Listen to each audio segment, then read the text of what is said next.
รีบสู้លោកនៅនាងកញ្ញាជាទីមេត្រីករណីឃាតកម្មលើកុមារអាយុ5ឆ្នាំម្នាក់ក្នុងខេត្តកណ្ដាលកំពុងមានពន្លឺថ្មីនៅថ្ងៃទី15ឧសភានេះអង្គភាពការពារកុមារ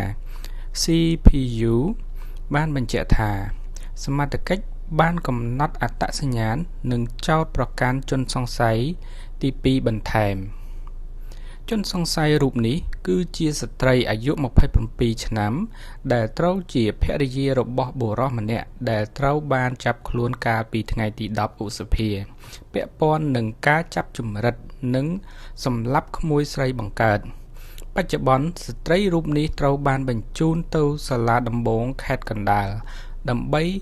អនុវត្តនីតិវិធីចោទប្រកាន់ពីបទចាប់ជំរិតនិងឃាតកម្មលើកុមារបន្ទាប់ពីការវិភាគភស្តុតាងយ៉ាងល្អិតល្អន់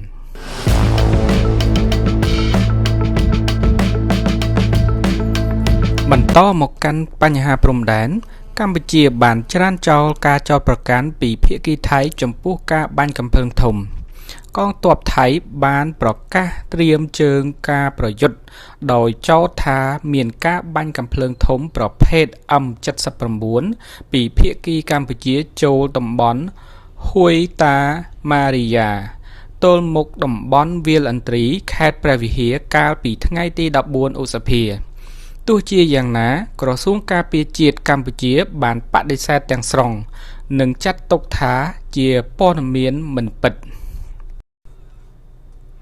ទន្ទឹមនឹងនេះក្នុងទិវាអតីតយុទ្ធជន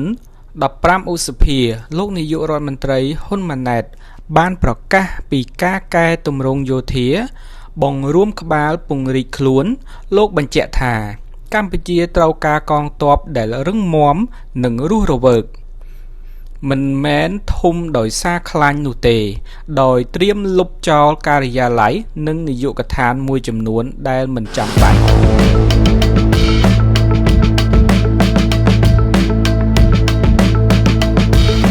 ងាកមកមើលមោទនភាពជាតិក្នុងវិស័យសិល្បៈវិញម្ដង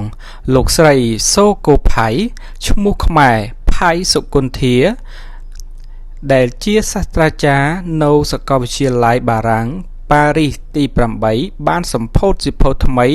ដែលមានចំណងជើងថាកម្ពុជាសិល្បៈនៅចំពោះមុខអំពើព្រៃផ្សៃលោកស្រីគឺជាអ្នកស្រាវជ្រាវខ្មែរដំបូងគេដែលបង្ហាញថាស្នាដៃសិល្បៈគឺជាឧបសគ្គរារាំងមិនឲ្យពិភពលោកភ្លេចនៅឧក្រិដ្ឋកម្មសម័យខ្មែរក្រហម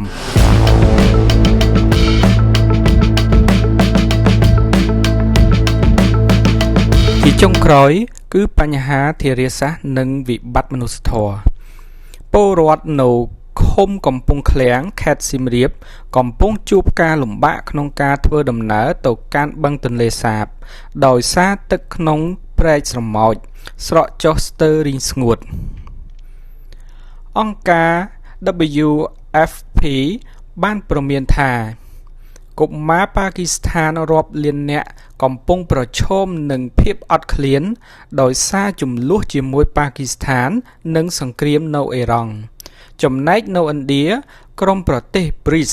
បានជួបប្រជុំគ្នាពិភាក្សាពីវិបត្តិថាមពលបន្ទាប់ពីការបិទគប់ច្រកសមុទ្រអូម៉ូស